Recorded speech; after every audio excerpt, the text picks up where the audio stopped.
Hello बच्चों, कैसे हैं। मैं हूं डॉक्टर विनय वर्मा। आप देख रहे हैं सर्वोत्तम बायोलॉजी लखनऊ यूट्यूब चैनल को सब्सक्राइब करिए, वीडियो को लाइक करिए और वीडियो को लास्ट तक देखिएगा। लास्ट तक देखेंगे तभी कॉन्सेप्ट क्लियर हो पाएगा। आज बहुत इंपॉर्टेंट टॉपिक है मियोसिस।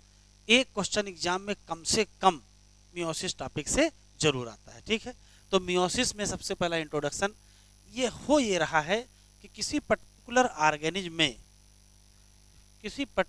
ऑर्गेनिज्म में जिसमें सेक्सुअल रिप्रोडक्शन हो रहा होगा, उसमें दो चीजें बिल्कुल स्पष्ट हैं। पहला, उसमें हेप्लॉइड गैमीट बन रहे होंगे और उन गैमीट के फर्टिलाइजेशन से डिप्लॉइड जाइगोट बन रहा होगा।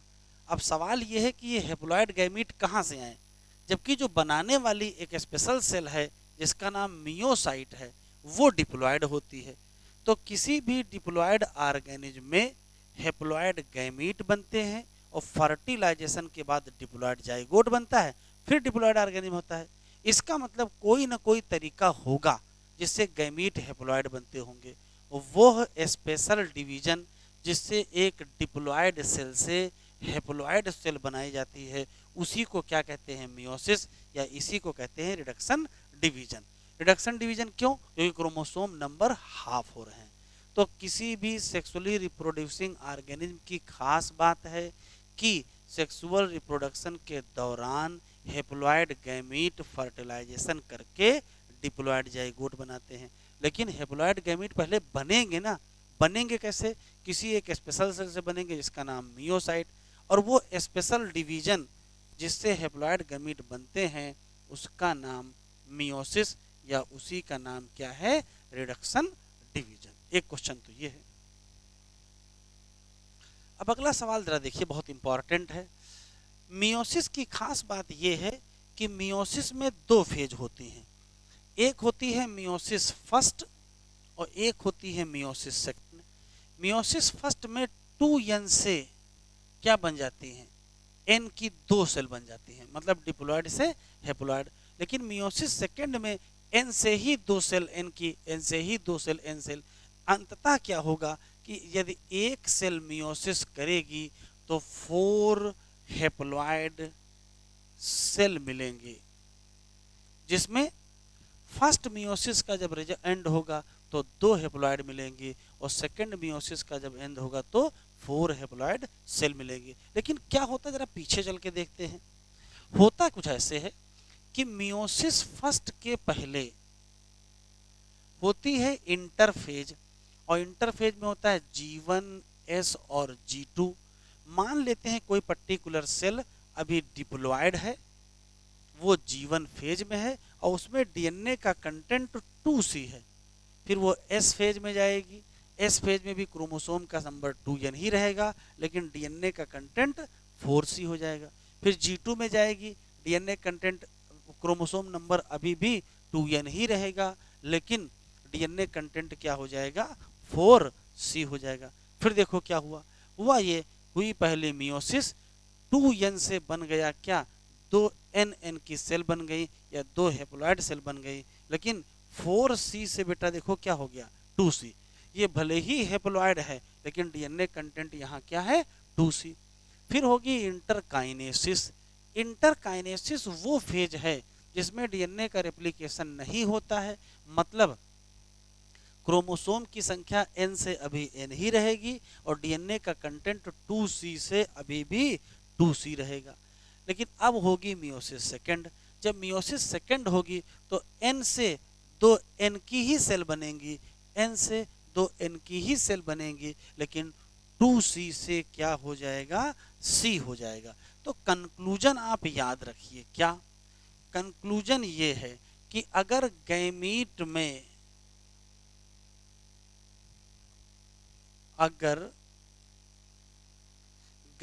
में सी डीएनए कंटेंट है तो जो बनाने वाली सेल है जिससे ये गैमीट बना है उसमें क्या होगा, 4C होगा। देखो यहाँ 4C था, तब कितना बचा, C बचा। अगर बनाने वाली सेल में 4C है तो गैमीट में C बचेगा, गैमीट में C है तो बनाने वाली में 4C होगा। ठीक है, ये बेसिक बात आपके दिमाग में होनी चाहिए। एक और खास बात देखो, मियोसिस फर्स्ट के पहले डीएनए का रेप्लिकेशन हुआ है, 2C से 4C हुआ है, लेकिन मियोसिस सेकेंड के पहले डीएनए का रेप्लिकेशन नहीं हुआ है।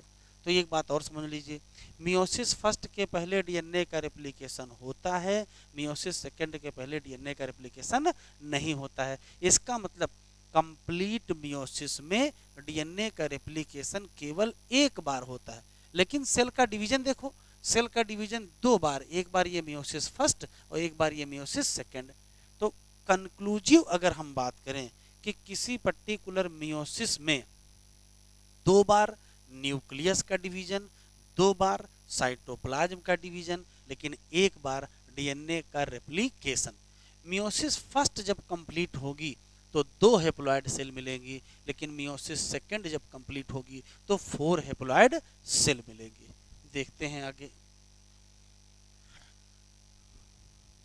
देखो यहाँ काम की बात क्या लिखी है, देखो लिखा है मियोसिस में जो सबसे काम की बात, यहाँ 2 साइकिल होंगी न्यूक्लियस के डिवीजन की, लेकिन एक ही साइकिल होगी क्या, डीएनए के रेप्लिकेशन की। जब मियोसिस फर्स्ट कंप्लीट होगा तो 2 हेप्लॉइड सेल मिलेंगी और मियोसिस सेकेंड कंप्लीट होगा तो 4 हेप्लॉइड सेल मिलेंगे। ठीक है, ये स्पेशल क्वेश्चन यहाँ 3 लिखे हुए हैं क्या। अभी आगे हम लोग पढ़ेंगे कि मियोसिस की पहचान है पेयरिंग ऑफ होमोलॉगस क्रोमोसोम। अभी रटेंगे, अभी आगे हम आपको इसको एक्सप्लेन करेंगे। ये पहचान है होमोलॉगस क्रोमोसोम में पेयरिंग होती है। मियोसिस की पहचान है क्रॉसिंग ओवर का होना, तो क्रॉसिंग ओवर होगी किसके बीच, between non sister chromatid of homologous chromosome. और क्या होगा, जेनेटिक रिकॉम्बिनेशन हो जाएगा। जब क्रॉसिंग ओवर होगी तो जेनेटिक रिकॉम्बिनेशन भी होगा बिटवीन होमोलॉगस क्रोमोसोम। ठीक है, तो जो मोटा मोटा हम लोगों के दिमाग में बात फिट हो जानी चाहिए क्या, कि किसी पर्टिकुलर मियोसिस में 2 साइकिल होंगी न्यूक्लियस के डिवीजन की, 2 साइकिल होंगे किसके, सेल के डिवीजन के, लेकिन एक ही साइकिल होगी किसकी, डीएनए के रेप्लिकेशन की। एक डीएनए के रेप्लिकेशन की साइकिल होगी, इसके अलावा पेयरिंग ऑफ होमोलॉगस क्रोमोसोम होगा, इसके अलावा क्रॉसिंग ओवर होगा, किसके बीच होगा, नॉन सिस्टर क्रोमेटिड के बीच होगा। नॉन सिस्टर क्रोमेटिड के बीच क्रॉसिंग ओवर से जेनेटिक रिकॉम्बिनेशन होगा। ठीक है,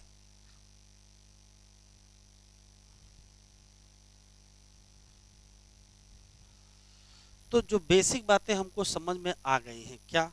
पहला सवाल ये कि किसी पर्टिकुलर मियोसिस में 2 बार न्यूक्लियस का डिवीजन होगा, 2 बार साइटोप्लाज्म का डिवीजन होगा, लेकिन एक ही बार क्या होगा, तो एक ही बार डीएनए का रेप्लिकेशन होगा। मियोसिस फर्स्ट के बाद 2 हेप्लॉइड सेल मिलेंगी और मियोसिस सेकेंड के बाद 4 हेप्लॉइड सेल मिलेंगी। ठीक है, अब ये है मियोसिस फर्स्ट और ये है मियोसिस सेकेंड। मियोसिस फर्स्ट और मियोसिस सेकेंड के बीच जो फेज होती है उस फेज का नाम इंटरकाइनेसिस है और इसकी पहचान है नो डीएनए रेप्लिकेशन। डीएनए का रेप्लिकेशन नहीं होगा। एक बात, मियोसिस फर्स्ट में क्या क्या होगा, तो प्रोफेज, मेटाफेज, एनाफेज, टीलोफेज, ये सब 1, ये कैरियोकाइनेसिस है, जबकि ये क्या है, साइटोकाइनेसिस 1। इसी तरीके से मियोसिस सेकेंड में prophase, metaphase, anaphase, telophase second, ये कैरियोकाइनेसिस है और ये क्या है, साइटोकाइनेसिस सेकेंड। तो इतनी फेज हमको पढ़नी है। मियोसिस फर्स्ट के पहले क्या होगा, इसके पहले होगा इंटरफेज और इंटरफेज के दौरान ही 2C से क्या हो जाएगा, 4C हो जाएगा। ठीक है, डीएनए का रेप्लिकेशन होगा लेकिन इंटरकाइनेसिस के दौरान कुछ भी नहीं होगा। इसका मतलब डीएनए का रेप्लिकेशन नहीं होगा। हाँ, सेल की ग्रोथ होती है तो वो देखेंगे। अगर हम प्रोफेज 1 की बात करें तो यही फर्स्ट फेज है किसकी, कैरियोकाइनेसिस फर्स्ट की। प्रोफेज फर्स्ट लॉन्गेस्ट फेज होती है और इसी नाते इसको 5 फेज में बांट दिया गया है। किस आधार पर, तो याद रखिएगा क्रोमोसोम के बिहेवियर के आधार पर। और कौन सी, लेप्टोटीन, जाइगोटीन, पैकिटीन, डिप्लोटीन और डायाकाइनेसिस। तो 5 फेज में बांटा गया है प्रोफेज 1 को। क्यों बांटा गया है? क्योंकि काफी लॉन्गेस्ट फेज है और क्रोमोसोम का कुछ ना कुछ चेंज होता रहता है उसी चेंज के आधार पर। ठीक है, अब आता है सबसे पहली फेज लेप्टोटीन। ये मान लेते हैं कि पर्टिकुलर कोई सेल है, ये इस पर्टिकुलर सेल की सेल मेम्ब्रेन है, ये न्यूक्लियस मेम्ब्रेन है, इसका मतलब ये न्यूक्लियस है। ठीक है, हो क्या रहा है, न्यूक्लियस धीरे धीरे डिसअपियर होना शुरू हो जाता है, लेकिन उसी के अंदर क्रोमोसोम धीरे धीरे क्या होने लगते हैं, एपियर होने लगते हैं। तो प्रोफेज 1 की लेप्टोटीन की पहचान है कि क्रोमोसोम एपियर होंगे और न्यूक्लियस स्लो स्लो ग्रेजुअली धीरे धीरे क्या होगा, डिसअपियर होगा। लेकिन अभी है, क्यों क्रोमोसोम एपियर होंगे? तो हम आंसर देंगे कंडेंसेशन ऑफ क्रोमेटिन। क्या होगा? क्रोमेटिन का कंडेंसेशन होगा। एक बात जिसका रिजल्ट होगा कि कंपैक्ट माइटोटिक क्रोमोसोम हमको देखने को मिल जाएंगे। उस क्रोमोसोम में सेंट्रोमियर भी होगा और क्रोमेटिड भी होगा। तो लेप्टोटीन में केवल एक घटना हुई है, condensation of chromatin to chromosome. एक काम केवल हुआ है किसमें, लेप्टोटीन, और उससे क्रोमोसोम एपियर हो गए हैं जो इजिली ऑब्जर्व हो जाएंगे माइक्रोस्कोप में। ठीक है,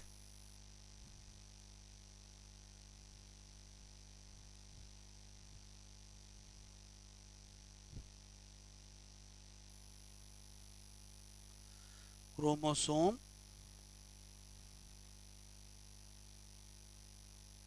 विजिबल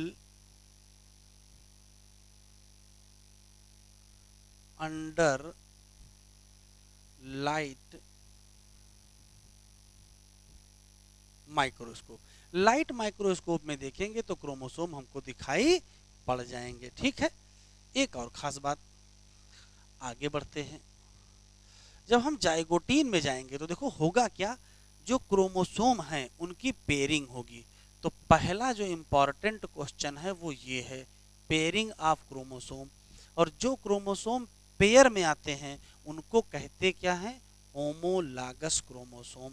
तो पहली घटना क्या होगी, पेयरिंग ऑफ क्रोमोसोम या पेयरिंग ऑफ होमोलागस क्रोमोसोम। एक दूसरा, जब पेयर बन जाएगा तो उसे कहेंगे बाईवैलेंट क्रोमोसोम पेयर, और इसको डायाड कहते हैं। याद रखेंगे, टेट्राड अभी नहीं कहेंगे, क्योंकि जो टेट्राड फेज है वो अगली फेज में देखने को मिलती है। हम डायड क्यों कहते हैं, जब एक क्रोमोसोम में एक क्रोमेटिड होगी, इधर देखिए, इस क्रोमोसोम में एक क्रोमेटिड, दूसरे क्रोमोसोम में दूसरी क्रोमेटिड, तो पेयर में कितनी क्रोमेटिड हो गई, दो। तो जब पेयर में दो क्रोमेटिड होती हैं तो उसको हम डायड कहते हैं। तो यहाँ बाईवैलेंट डायड होता है, दो क्रोमेटिड इन ए पेयर। एक दूसरी चीज देखेंगे कि दोनों क्रोमोसोम के बीच कॉम्प्लेक्स स्ट्रक्चर बन जाता है, और इस कॉम्प्लेक्स स्ट्रक्चर का नाम साइनेप्टोनीमल कॉम्प्लेक्स है। बस याद ये रखना है कि ये हमको दिखाई किसमें पड़ेंगे, इलेक्ट्रॉन माइक्रोस्कोप। कब दिखाई पड़ेंगे, इलेक्ट्रॉन माइक्रोस्कोप। तो दूसरा सवाल, तो दो ही क्वेश्चन जाइगोटीन में है क्या, एक तो पेयरिंग होगी किसकी, क्रोमोसोम की। जो क्रोमोसोम पेयर में आएंगे उनको होमोलागस क्रोमोसोम कहते हैं, एक क्वेश्चन। दूसरा, जब पेयर को देखोगे तो पेयर में दो क्रोमेटिड होगी, इसी नाते इसको बाईवैलेंट डायड कहेंगे। तीसरा, यहाँ साइनेप्टोनीमल कॉम्प्लेक्स बन जाएंगे दोनों पेयर्ड क्रोमोसोम के बीच। कब दिखाई पड़ेंगे, इलेक्ट्रॉन माइक्रोस्कोप। यहाँ जो पेयरिंग होती है उस पेयरिंग के लिए एक स्पेशल टर्म है और उसको कहते क्या है, साइनेप्सिस। तो साइनेप्सिस या पेयरिंग ऑफ होमोलागस क्रोमोसोम पहचान है किसकी, जाइगोटीन की। फिर हम आएंगे पैकिटीन। पैकिटीन में दो क्वेश्चन है। पहला सवाल यह है कि किसी पर्टिकुलर क्रोमोसोम में जिसमें एक क्रोमेटिड था, अब उस पर्टिकुलर क्रोमोसोम में दो क्रोमेटिड हो जाएंगे। तो एक क्रोमेटिड से जब दो क्रोमेटिड हो जाएंगे तो इन दोनों क्रोमेटिड को कहोगे सिस्टर क्रोमेटिड। तो देखो, इस क्रोमोसोम में ये दो सिस्टर क्रोमेटिड हैं, इस क्रोमोसोम में ये दो सिस्टर क्रोमेटिड हैं। एक पेयर में देखोगे तो पेयर में कितने क्रोमेटिड हो जाएंगे, 4 क्रोमेटिड हो जाएंगे। और इसी नाते अब इसको बाईवैलेंट क्या कहते हैं, टेट्राड। बाईवैलेंट टेट्राड की पहचान है पैकिटीन की। ठीक है, एक क्वेश्चन कैसे हुआ है, क्रोमोसोम में पहले एक क्रोमेटिड था, अब क्रोमोसोम में दो क्रोमेटिड हैं, तो पेयर में बेटा कितने हो जाएंगे, तो अगर हम पेयर की बात करेंगे तो दो इसके भी होंगे, तो पेयर में कितने हो जाएंगे, 4 क्रोमेटिड। और इसी नाते इसको कहते क्या है, बाईवैलेंट टेट्राड। पैकिटीन की पहली पहचान कि जो क्रोमोसोम है उसमें दो क्रोमेटिड हो जाएंगे तो पेयर में 4 क्रोमेटिड हो जाएंगे और हम कहेंगे बाईवैलेंट टेट्राड। किसी एक क्रोमोसोम में कितनी क्रोमेटिड, दो। किसी एक क्रोमोसोम में कितनी क्रोमेटिड, दो। एक और क्वेश्चन, जो दो क्रोमेटिड थी उनको आपस में सिस्टर क्रोमेटिड कहते हैं, लेकिन इस क्रोमोसोम की ये क्रोमेटिड और इस क्रोमोसोम की ये जो क्रोमेटिड है ये दोनों आपस में क्या हैं, तो आंसर देंगे क्या, नॉन सिस्टर। इधर देखिए, इस व्हाइट वाले क्रोमोसोम की दोनों आपस में क्या होंगी, सिस्टर। ब्लैक वाले की दोनों आपस में क्या होंगी, सिस्टर। लेकिन एक व्हाइट वाले की और एक ब्लैक वाले की अगर आपस में देखेंगे तो क्या कहोगे, नॉन सिस्टर क्रोमेटिड। एक चीज, दूसरा देखो, पैकिटीन की दूसरी जो पहचान है वो ये है कि इधर देखिए, मान लेते हैं कि ये एक क्रोमोसोम है और ये दूसरा क्रोमोसोम है। तो देखिए, ये दोनों, ये और ये आपस में क्या है, नॉन सिस्टर। इनके बीच क्या हो जाएगी, क्रॉसिंग ओवर हो जाएगी। तो किसके बीच क्रॉसिंग ओवर होती है, तो क्रॉसिंग ओवर होती है between non sister chromatid of homologous chromosome, जिसका रिजल्ट होगा जेनेटिक रिकॉम्बिनेशन, जिससे आएगी क्या, वेरिएशन। जिस पर्टिकुलर जगह क्रॉसिंग ओवर होती है उस जगह बन जाता है क्या, रिकॉम्बिनेशन नोड्यूल। और इसमें एंजाइम लगता है कौन सा, रिकॉम्बिनेज। क्रोमोसोम उस जगह अटैच हो जाते हैं जहां क्या होती है, क्रॉसिंग ओवर होती है। तो कितने क्वेश्चन मिले पैकिटीन में, पैकिटीन में पहला सवाल ये है कि जो बाईवैलेंट डायाड था वो बाईवैलेंट टेट्राड में कन्वर्ट हो जाएगा। क्रोमोसोम में एक क्रोमेटिड थी, अब दो हो जाएंगे। पेयर में दो थे तो अब 4 हो जाएंगे। एक क्वेश्चन। दूसरा, जेनेटिक मटेरियल एक्सचेंज हो जाएगा या सेगमेंट ऑफ क्रोमोसोम एक्सचेंज हो जाएंगे, किसके बीच, तो आंसर देंगे non sister chromatid of the homologous chromosome. और इसको कहोगे क्या, इसको हम लोग कहेंगे क्रॉसिंग ओवर। इसका रिजल्ट होगा जेनेटिक रिकॉम्बिनेशन। इसमें एंजाइम लगेगा कौन सा, रिकॉम्बिनेज, और नोड्यूल बनेगा कौन सा, रिकॉम्बिनेशन नोड्यूल। अगली घटना देखो, अगली घटना ये है डिप्लोटीन।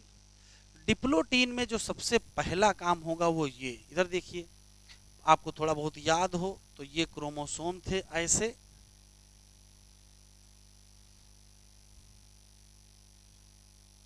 इनके बीच ऐसे कॉम्प्लेक्स स्ट्रक्चर बना था ये वाला।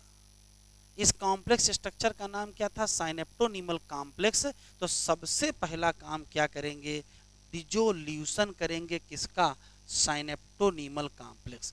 और जैसे ही डिजोल्यूशन करेंगे वैसे ही बाईवैलेंट क्रोमोसोम क्या करेंगे, टेंड टू सेपरेट, अलग होने का प्रयास करेंगे। लेकिन याद रखना, अलग नहीं हो पाएंगे। फिर क्या होगा, कभी कभार ये देखने को मिलता है कुछ वर्टिब्रेट में कि डिप्लोटीन स्टेज बनी रहती है महीनों से लेकर के सालों तक। तो कौन सी स्टेज है जो मंथ टू ईयर बनी रहती है, आंसर देंगे डिप्लोटीन स्टेज, किसमें, वर्टिब्रेट में। तो डिप्लोटीन की पहली question, dissolution of synaptonemal complex, और दूसरा question, bivalent chromosome trend to separate. लेकिन ये सेपरेट हो नहीं पाएंगे, उसका रिजल्ट होगा कि एक एक्स शेप स्ट्रक्चर बनेगा और उस एक्स शेप स्ट्रक्चर का नाम क्या है, कियाजमेटा। तो सिर्फ दो question, dissolution of synaptonemal complex और क्या होगा, और क्या होगा, तो आंसर देंगे कियाजमेटा फॉर्मेशन।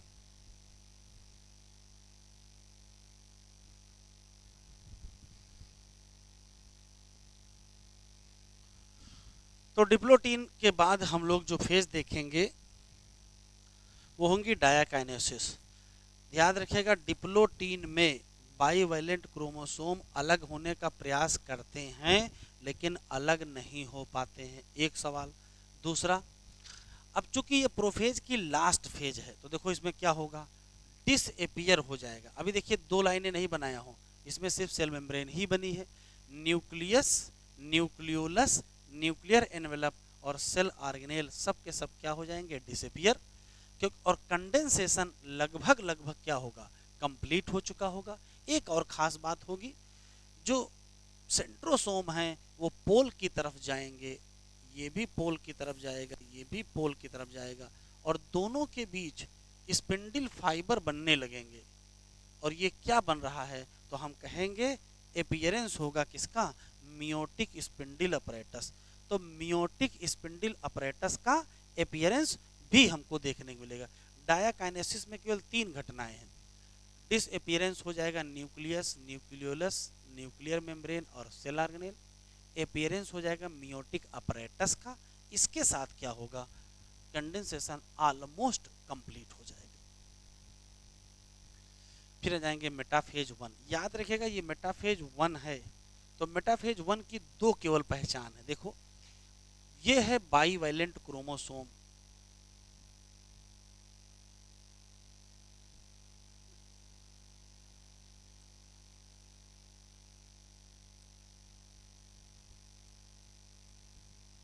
ये है बाईवैलेंट क्रोमोसोम, और ये कहाँ आ गया है, तो at equator. Bivalent chromosome pair align at equator, एक काम होगा। और अरेंजमेंट कुछ ऐसा होगा कि किसी एक पेयर को अगर ध्यान से देखोगे तो एक क्रोमोसोम इस पोल से अटैच है, ये पोल है, और दूसरा क्रोमोसोम दूसरे पोल से अटैच है। तो एक ही क्रोमोसोम दोनों पोल से अटैच नहीं है, पेयर में दो क्रोमोसोम है। वन क्रोमोसोम उसकी दोनों सिस्टर क्रोमेटिड यहां से, दूसरा क्रोमोसोम उसकी दोनों क्रोमेटिड यहां से, ठीक है। ये अटैचमेंट हो जाएगा। क्या लिखा है, spindle fibre attach to bivalent homologous chromosome, chromosome align at equator या मेटाफेजिक प्लेट। और कुछ इस प्रकार से होगा कि एक ही क्रोमोसोम एक पोल से, दूसरा क्रोमोसोम दूसरे पोल से। फिर देखते हैं, फिर आएगा एनाफेज फर्स्ट। एनाफेज फर्स्ट की बात करें तो अब देखिए बाईवैलेंट क्रोमोसोम क्या कर जाएंगे, सेपरेट। याद रखने, जो प्रोफेज के जाइगोटीन में बाईवैलेंट क्रोमोसोम का पेयर बना था वो अब सेपरेट होगा। तो पेयर अब सेपरेट होगा, एक क्वेश्चन। और जैसे ही सेपरेट होगा वैसे क्रोमोसोम मूव करने लगेंगे, किधर की तरफ, पोल। ये क्रोमोसोम इस पोल की तरफ, ये क्रोमोसोम इस पोल की तरफ। क्यों, क्योंकि शॉर्टनिंग हो रही है, क्योंकि शॉर्टनिंग हो रही है किसकी, स्पिंडल फाइबर की, ठीक है, एक क्वेश्चन। लेकिन केवल क्रोमोसोम अलग हुए हैं, सिस्टर क्रोमेटिड अभी भी सेपरेट नहीं हुई हैं। और क्रोमोसोम मूव करेंगे किधर की तरफ, तो आंसर देंगे पोल। याद रखेंगे एनाफेज फर्स्ट की तुलना हमेशा एनाफेज सेकंड से होती है, ठीक है। अब आता है टीलोफेज फर्स्ट। देखिए टीलोफेज फर्स्ट में कुछ विशेष नहीं होने वाला, जो क्रोमोसोम मूव कर रहे थे वो कहाँ पहुंच जाएंगे, वो पोल तक पहुंच जाएंगे। और पोल पर पहुंचने के बाद क्या होगा, डीकंडेंसेशन, और क्या बनने लगेंगे, क्रोमेटिन, एक काम। दूसरा, जो क्रोमोसोम यहाँ इकट्ठा होकर के क्रोमेटिन में कन्वर्ट हुए हैं उसके अराउंड क्या बनने लगेगी, न्यूक्लियर मेम्ब्रेन। और जैसे ही न्यूक्लियर मेम्ब्रेन बनेगी हम कहेंगे कि ये क्या बन गए हैं, डाटर न्यूक्लियाई बन गए हैं। ये बस टीलोफेज में ज़्यादा कुछ नहीं हुआ है। और साथ में रीअपियरेंस, इसमें रीअपियरेंस होने लगा है, किसका किसका,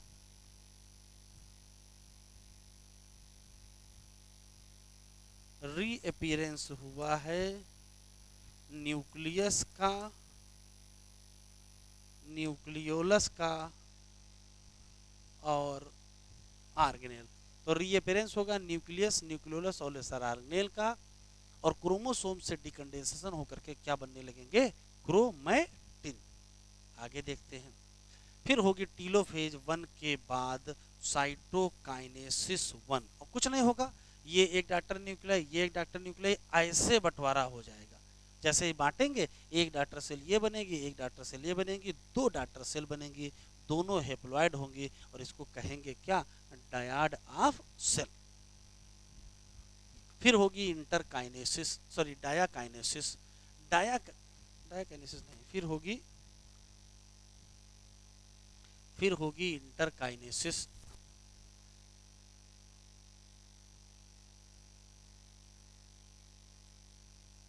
और अगर हम इंटरकाइनेसिस की बात करें तो इंटरकाइनेसिस क्या है, तो कहोगे फेज है, किसके किसके बीच, phase between meiosis first and meiosis second.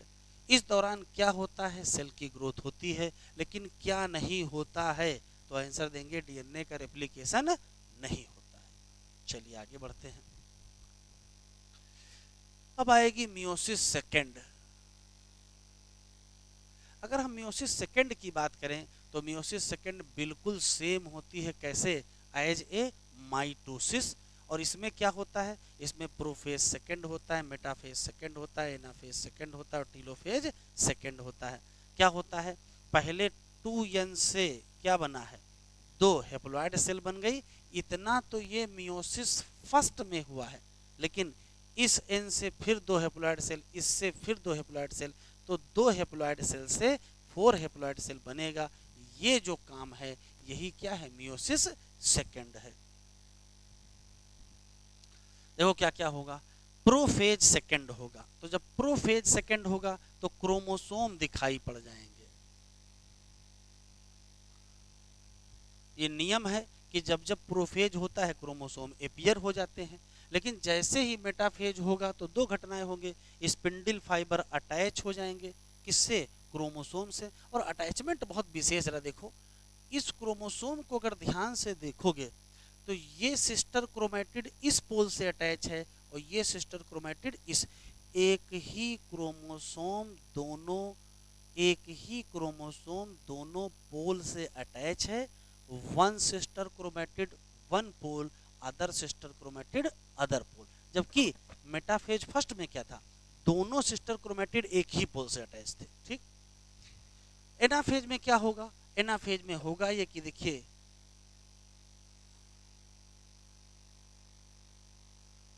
होगा ये है सेंट्रोमियर, तो सेंट्रोमियर की स्प्लिटिंग हो जाएगी। अब जब सेंट्रोमियर की स्प्लिटिंग होगी तो ये क्रोमेटिड अलग हो जाएगी, ये क्रोमेटिड अलग हो जाएगी, तो सिस्टर क्रोमेटिड सेपरेट कर जाएंगे, और इनको हम डाटर क्रोमोसोम कहेंगे। ये डाटर क्रोमोसोम इस पोल की तरफ, ये डाटर क्रोमोसोम इस पोल की तरफ, ये इस पोल की तरफ, और ये इस पोल की तरफ जाएंगे। और टीलोफेज में क्या होगा, टीलोफेज में वही वहां पहुंचेंगे, और उसके बाहर न्यूक्लियर मेम्ब्रेन आ जाएगी, और हम कहेंगे क्या बन गया, डाटर न्यूक्लियाई बन गया। तो देखो क्या क्या होगा, प्रोफेज में क्या होगा, तो प्रोफेज में क्रोमोसोम एपियर हो जाएंगे, डीकंडेंसेशन ऑफ क्रोमेटिन होगा। मेटाफेज सेकंड में क्या होगा, तो क्रोमोसोम एलाइन हो जाएंगे इक्वेटर पर, और सिस्टर क्रोमेटिड अटैच होंगे क्या, डिफरेंट पोल।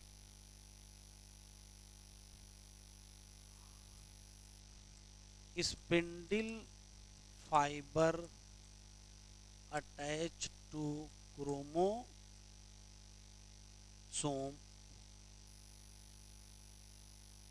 Sister chromatid. कुछ इस प्रकार से अटैचमेंट होगा कि एक सिस्टर क्रोमेटिड एक पोल से और दूसरी सिस्टर क्रोमेटिड दूसरे पोल से।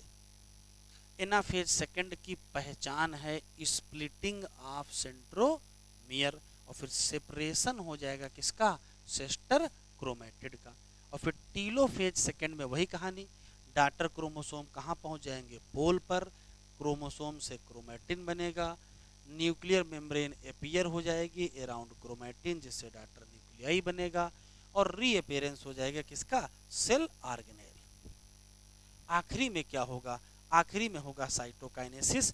टीलोफेज सेकेंड में ये डॉटर न्यूक्लियाई, ये डॉटर न्यूक्लियाई ऐसे बंटवारा हो जाएगा। तो जब ऐसे बंटवारा हो जाएगा तो एक डॉटर सेल ये, एक डॉटर सेल, मतलब एक हेप्लॉइड से दो बन जाएंगे, दूसरे से भी दो बन जाएंगे, तो नेट बनेंगे 4 हेप्लॉइड, नेट बनेंगे 4 हेप्लॉइड, और इसको कहेंगे टेट्राड ऑफ क्या सेल। कौन सा सेल, टेट्राड ऑफ सेल। एक बीत केवल और रह गई है, significance.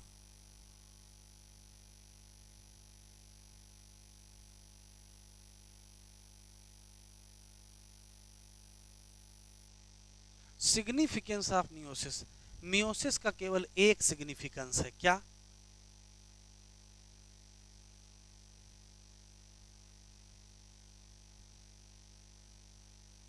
Maintain chromosome number of species. अब आपको अजीब लग रहा होगा, हो क्या रहा है, 2n से क्या हो रहा है, n की सेल बन रही है, तो ये तो क्रोमोसोम नंबर आधा कर रहा है, और हम लिखें क्या है, मेंटेन करता है। आप सोचो, अगर ये दो गैमीट n के ना बनते तो क्या 2n का जाइगोट बनता। तो चूंकि 2n का जाइगोट बनना है, इस नाते n का गैमीट बनना जरूरी है, और n का गैमीट कौन बनाएगा, तो आंसर देंगे मियोसिस। और दूसरा जो फायदा है वो है जेनेटिक रिकॉम्बिनेशन, और इससे आएंगी क्या,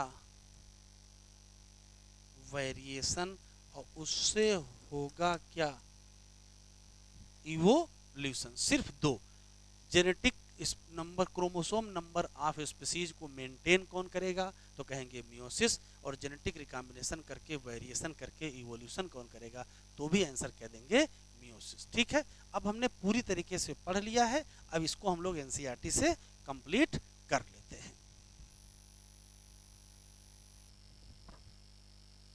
तो अब हम लोग एनसीईआरटी से इसको अंडरलाइन कर लेते हैं।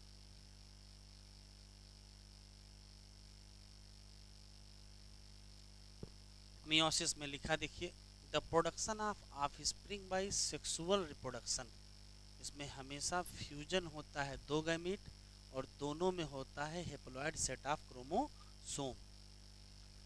गैमीट कौन बनाता है, एक स्पेशल सेल बनाती है जो कि डिप्लॉइड होती है, और this special kind of cell division जो रिड्यूस करता हो क्रोमोसोम के नंबर को हाफ, और हेप्लॉइड डॉटर सेल बनाता हो, उसी डिवीजन को कहते हैं मियोसिस।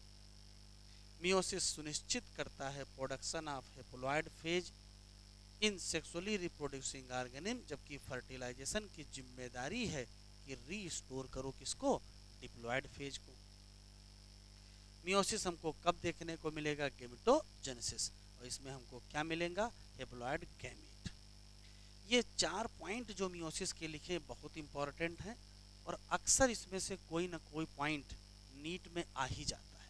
पहला, मियोसिस में 2 साइकिल चलती हैं, किसकी, न्यूक्लियर डिवीजन और सेल डिवीजन। एक का नाम मियोसिस फर्स्ट, एक का नाम मियोसिस सेकेंड। ये अंडरलाइन कर लो, सिंगल साइकिल है डीएनए रेप्लिकेशन की। मियोसिस फर्स्ट कब शुरू होती है, आफ्टर पेरेंटल क्रोमोसोम रेप्लिकेटेड, मतलब डीएनए रेप्लिकेशन हो जाता है और आइडेंटिकल सिस्टर क्रोमेटिड बन जाते हैं, किस फेज में, एस फेज में। मियोसिस की पहचान है पेयरिंग ऑफ होमोलॉगस क्रोमोसोम, पहचान है recombination between non sister chromatid of the homologous chromosome, पहचान है कि 4 हेप्लॉइड सेल बनेंगी at end of meiosis second. Meiosis first में प्रोफेज, मेटाफेज, एनाफेज 1, और सेकेंड में प्रोफेज, मेटाफेज, एनाफेज 2। ये बहुत इंपॉर्टेंट है, एक क्वेश्चन नीट में मियोसिस फर्स्ट से जरूर आएगा। प्रोफेज फर्स्ट, ये फर्स्ट फेज है डिवीजन ऑफ, ये लंबी होती है, कॉम्प्लेक्स होती है, किसकी तुलना में, माइटोसिस। इसमें 5 फेज हैं, किस आधार पर, क्रोमोसोमल बिहेवियर के आधार पर लेप्टोटीन, जाइगोटीन, पैकेटीन, डिप्लोटीन और डायाकाइनेसिस। अगर हम लेप्टोटीन की बात करें तो क्रोमोसोम ग्रेजुअली विजिबल होंगे और हमको दिखाई पड़ जाएंगे किसमें, light microscope. Compaction of chromosome continue रहेगा। इसके बाद आएगी सेकेंड फेज जिसका नाम जाइगोटीन होगा। इसकी खास बात है पेयरिंग ऑफ या एसोसिएशन ऑफ क्रोमोसोम, और इसको कहेंगे क्या, साइनेप्सिस। और ऐसे क्रोमोसोम जिनकी पेयरिंग हो जाती है उनको कहते हैं होमोलॉगस क्रोमोसोम। इलेक्ट्रॉन माइक्रोग्राफ से जब देखोगे तो पता चलेगा कि क्रोमोसोम की जो साइनेप्सिस हुई है उसमें फॉर्मेशन हुआ है किसमें, कॉम्प्लेक्स स्ट्रक्चर जिसका नाम साइनेप्टोनीमल कॉम्प्लेक्स है। The complex formed by a pair of synapsed homologous chromosome, जो साइनेप्स्ड होमोलॉगस क्रोमोसोम का पेयर है उसको बाइवेलेंट कहते हैं। लेकिन देखो टेट्राड बोल्ड नहीं लिखा है, क्यों लिखा है, tetrad more clearly visible at the next stage. पहली two stage, first two stage हमेशा शॉर्ट होती हैं, लेकिन जो नेक्स्ट स्टेज है पैकेटीन वो काफी लॉन्ग होती है। During this stage 4 chromatid of each bivalent बिल्कुल डिस्टिंक्ट हो जाएंगे और क्लियरली अपीयर हो जाएगा as a tetrad. This stage की पहचान है अपीयरेंस ऑफ रिकॉम्बिनेशन नोड्यूल, और ये उसी जगह बनता है जहाँ क्या होती है, क्रॉसिंग ओवर। किसके बीच, नॉन सिस्टर क्रोमेटिड, किसके बीच, homologous chromosome. Crossing over exchange है किसका, जेनेटिक मटेरियल का, किनके बीच, दो homologous chromosome. Crossing over enzyme mediated process है, और यहाँ जो एंजाइम इन्वॉल्व होता है उसका नाम recombinase. Crossing over lead to recombination of genetic material. Recombination between homologous chromosome complete होगा कब, एंड ऑफ पैकेटीन। साथ में दोनों क्रोमोसोम जुड़े रहेंगे उस साइट पर जहां क्या हुआ होगा, क्रॉसिंग ओवर। डिप्लोटीन की पहचान है डिजोल्यूशन ऑफ साइनेप्टोनीमल कॉम्प्लेक्स, एक क्वेश्चन। दूसरा, tendency of recombined homologous chromosome of bivalent to separate. Tendency है लेकिन सेपरेट होंगे नहीं फ्रॉम ईच अदर, बस कहाँ जुड़े रह जाएंगे, जहाँ क्रॉसिंग ओवर होगी। उसी नाते एक्स शेप स्ट्रक्चर बनेगा और उसको कहेंगे क्या, कियाज मेटा। ऊ साइट अगर हम कुछ वर्टिब्रेट की देखें तो डिप्लोसीट बनी रहती है कितने देर के लिए, महीनों तक या सालों तक। Final stage of meiosis, final stage of meiosis prophase इस क्या है, तो आंसर देंगे डायाकाइनेसिस। और इसकी पहचान है, ये पॉइंट बताना भूल गए थे, टर्मिनेलाइजेशन ऑफ कियाजमेटा। ये एक इंपॉर्टेंट पॉइंट छूट गया था, टर्मिनेलाइजेशन ऑफ कियाजमेटा। इस फेज में क्रोमोसोम का कंडेंसेशन लगभग कंप्लीट होगा और मियोटिक स्पिंडल असेंबल हो जाएंगे, काहे के लिए, सेपरेशन के लिए। न्यूक्लियोलस डिसअपियर होगा, न्यूक्लियर एनवेलप भी डिसअपियर हो जाएगा, और डायाकाइनेसिस के बाद क्या आएगा, मेटाफेज आएगा। मेटाफेज की पहचान है बाईवैलेंट क्रोमोसोम एलाइन हो जाएंगे कहाँ, इक्वेटोरियल प्लेट पर। माइक्रोट्यूब्यूल जब अपोजिट पोल से आएंगे तो किससे अटैच होंगे, काइनेटोकोर ऑफ होमोलॉगस। याद रखिएगा काइनेटोकोर ऑफ सिस्टर क्रोमेटिड लिखा होगा तो मेटाफेज सेकेंड होगा।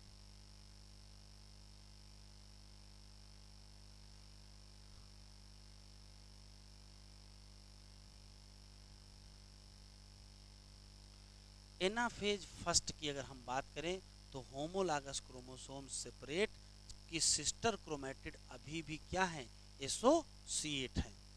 अगर हम टीलोफेज की बात करें वन की, तो न्यूक्लियर मेम्ब्रेन और न्यूक्लियोलस दोनों रिपेयर, साइटोकाइनेसिस होगी और उससे बनेंगी दो हेप्लॉइड सेल, कहेंगे डायड ऑफ सेल।